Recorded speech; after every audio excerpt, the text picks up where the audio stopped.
I always trusted him. From the moment we met, Alexander Stone exuded power, not just financial power, but the kind of presence that walks into a room and rearranges the temperature. He had a calm arrogance, the sort that came from always being the smartest person in the boardroom and knowing it. I was drawn to it. His world was fast, sharp, marble-edged, and always 3 steps ahead of everyone else. I thought I was lucky to be pulled into his orbit. We married after only 9 months of dating. There were red flags always our butt. They were dressed in Prada and obscured by expensive wine and trips to Santorini. When we walked down the aisle in that candlelit cathedral in Tuscany, I believed him when he whispered, "It's you and me, always." And I kept believing it for 10 years, until the will reading that morning. I woke to the sound of the city below and the soft rustle of Alexander's tailor-pressed shirt. He was standing by the window, staring out like he always did before a big move, pensive, controlled. I sat up, rubbing the sleep from my eyes, and asked softly, "Are you nervous?" He turned and smiled. "It's a formality, nothing more." I remember his cologne that day, woodsy clean, somehow clinical. He walked over, kissed my forehead, and handed me a slim envelope. "What's this?" I asked, frowning. "Just something. My father's lawyer needs everyone to sign. It's procedural. It'll be listed as present, that's all." He gave me that look, the look that always made me feel childish for questioning him. "Trust me." I opened the envelope barely, skimming the lines. It looked like a standard attendance clause. Still, I hesitated. Alexander placed his hand gently over mine. "Just sign and smile." I paused. Something in his tone, too rehearsed, too specific, made my stomach twist. But I'd learned long ago that challenging him before events was pointless. He always won. I signed. Later that day, we arrived at the mansion. The Stone estate in Connecticut was cold elegance, gray walls, dark oak, minimalist art worth millions. The guests were already gathered in the study, murmuring politely. Alexander's brothers, their wives, a few distant cousins. All of them dressed like they were expecting a dinner party, not a funeral follow-up. We were there to read the will of Harold Stone, the patriarch of the family and founder of the $600 million empire built on pharmaceutical patents. He was a giant in the industry and in his family, man both revered and feared. He died 3 weeks prior from a stroke, and everything since had felt tight, too quiet. Alexander stood beside me as we entered, calm as ever, nodding politely at the others. His hand on the small of my back felt possessive, guiding. The family lawyer, Mr. Aldridge, cleared his throat and began. "I, Harold W. Stone, being of sound mind, hereby declare this to be my final will and testament." He droned on through the legal openings, but I was focused on faces, tight lips, clenched jaws, people pretending not to care. Then came the allocations. "To my eldest son, Alexander, I leave 60% of my estate." A flicker of pride crossed Alexander's face. "To my younger sons, Matthew and Charles, I leave 20% each." A nod of acceptance from his brothers. "To Alexander's children." A pause. "I leave no direct allocation, as they are minors and not yet prepared to manage assets of this magnitude. Their father shall act as sole trustee." And the final blow. "To Alexander's wife, no specific provision shall be made.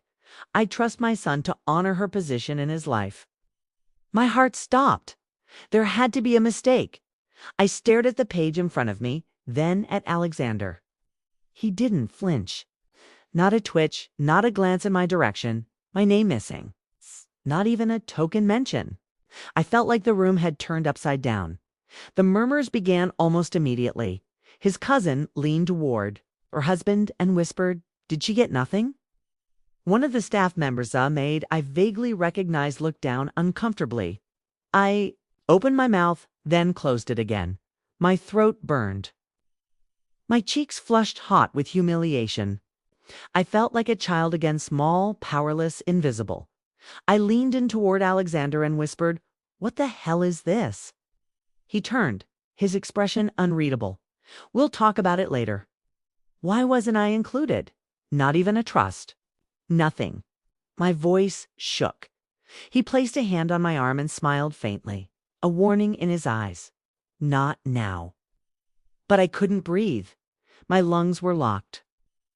I was surrounded by eyes, some pitying, some amused, and all I could think was, he did this on purpose. The moment the reading ended, I stormed out into the hall. My heels echoed on the marble as I made my way to the drawing room, slamming the door shut behind me. Minutes later, Alexander walked in. "You said it was a formality," I snapped. He closed the door gently. It was, "Don't lie to me." Let out a slow breath. I had no control over what my father did. Bullshit, you knew. You knew.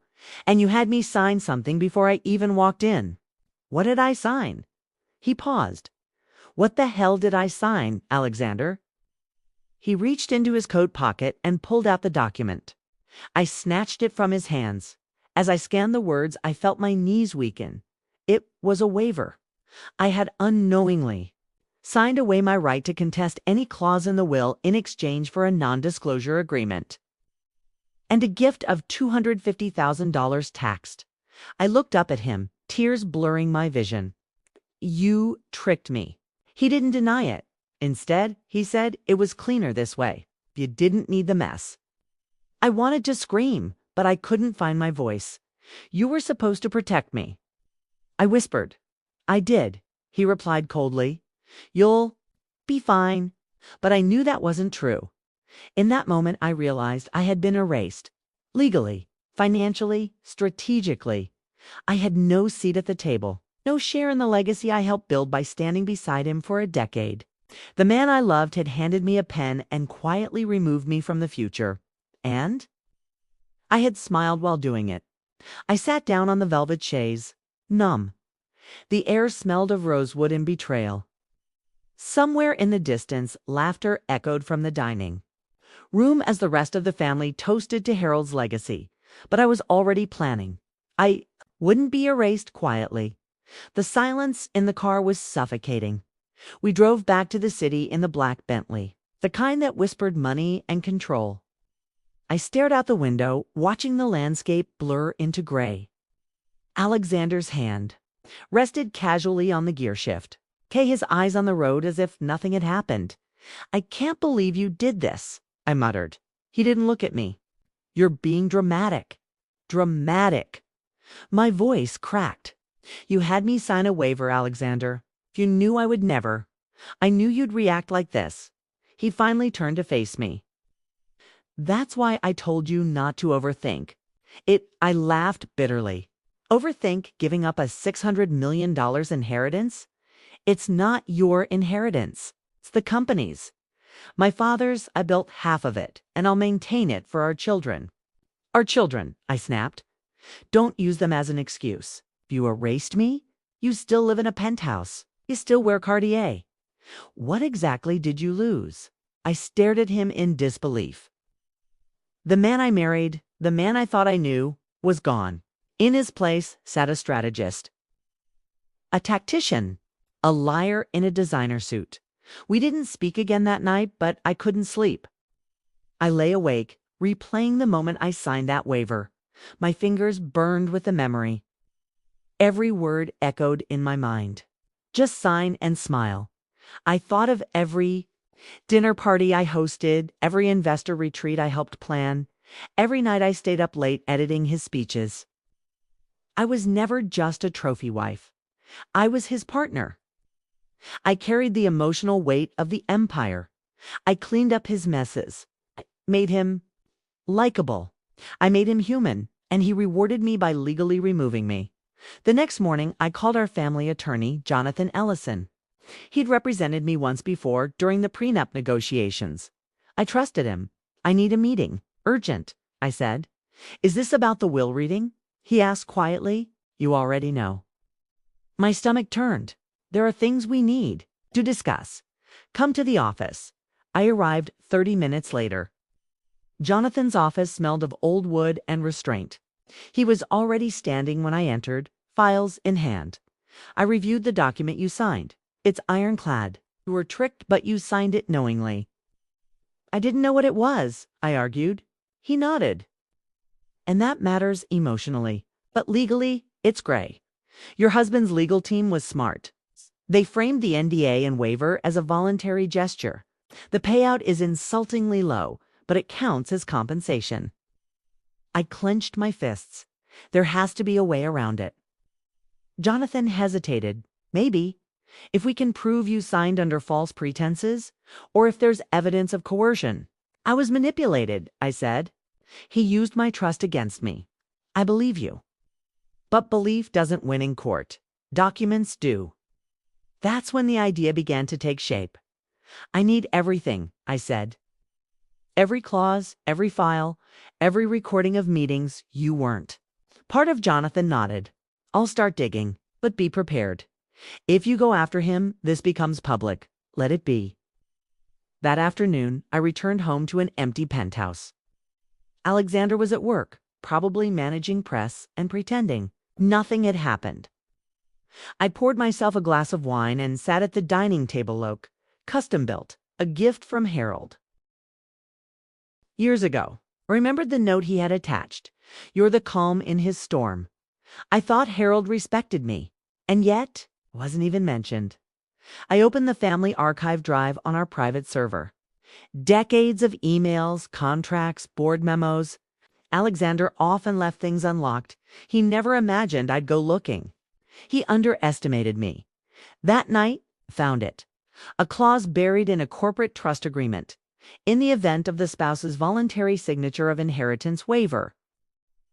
Trustee assumes full control of the consolidated estate, including future disbursements with no obligation to disclose earnings to spouse or descendants under 25. He'd planned it for months and Harold approved it. I sat there staring at the screen, heart pounding. This wasn't just a betrayal. This was architectural sabotage, a takedown dressed in smiles and suits. My phone buzzed. It's a message from Alexander. Dinner. Tonight, mandatory board wants unity. I stared at the message, then replied, Where your best lie. I'm bringing mine. The restaurant was dimly lit, private, reserved for the powerful. I arrived in a black silk dress, understated but sharp. I wore no jewelry. Let him sparkle tonight. He was already there with two board members, Joseph and Cynthia. Both gray-haired, both politically neutral, but deeply loyal to the company's image. Darling, Alexander said as I sat, glad you could make it. Cynthia smiled awkwardly. We were just discussing the foundation's future after Harold's passing. I returned her smile, and whether the public should trust a CEO who edits his own wife out of the legacy. Joseph shifted in his seat. I take it the reading didn't go smoothly. I leaned forward. It went exactly as Alexander planned. Placed a hand on mine. Let's not turn this into a scene. Oh, there's no scene, I said quietly. Just a rising act. The table went silent. Cynthia cleared her throat. I think it's best if we give you two a moment. They left. Alexander leaned back in his chair. You're making this worse for yourself. I stared at him. You made me invisible. You'll destroy everything we built if you push this. No, I said. I'll remind everyone who really built it with you. His jaw clenched. I'm going public, I whispered. And I'll start with the NDA waiver. I'll tell the press what you did. He laughed, low and cruel. You think the public cares about a billionaire's wife crying over millions? I think they care about the lie, I said. And I think your shareholders will too. Said nothing. When I got home, I began my war room. I called a journalist I trusted, someone who had covered Harold's career for years. I compiled documents. I prepared a statement, and I reread the clause. I realized something critical: my name wasn't just missing from the will. It had been actively removed. There was a previous draft. I just had to find it. The previous will existed. I found it tucked in Harold's personal email. Archive an early draft dated 6 months before his death. My name was there, listed clearly. A 20% share independent of Alexander's control. Trust for our children. A handwritten note attached in the scanned version. She earned this. Don't let anyone override it. Had everything I needed. Jonathan moved fast. We filed a motion. The judge ordered a review. Alexander's team panicked. Suddenly, there were calls, offers, quiet settlements. I refused them all. The courtroom was tense. The hidden clause, the waiver, the draft will, the motive, the manipulation. One by one, the puzzle pieces fell into place. In the end, the judge ruled the waiver was invalid due to concealment and undue influence. The amended draft was restored. My name reinstated. 20%. Legally mine. $120 million. But it wasn't about the money. It was about the silence. I broke the board suspended Alexander pending review. Public trust plummeted. The empire we built together cracked hand. I walked out with my head high. I never looked back. I didn't need to. He taught me power. I taught him not to underestimate the woman who smiled. And then rewrote the ending.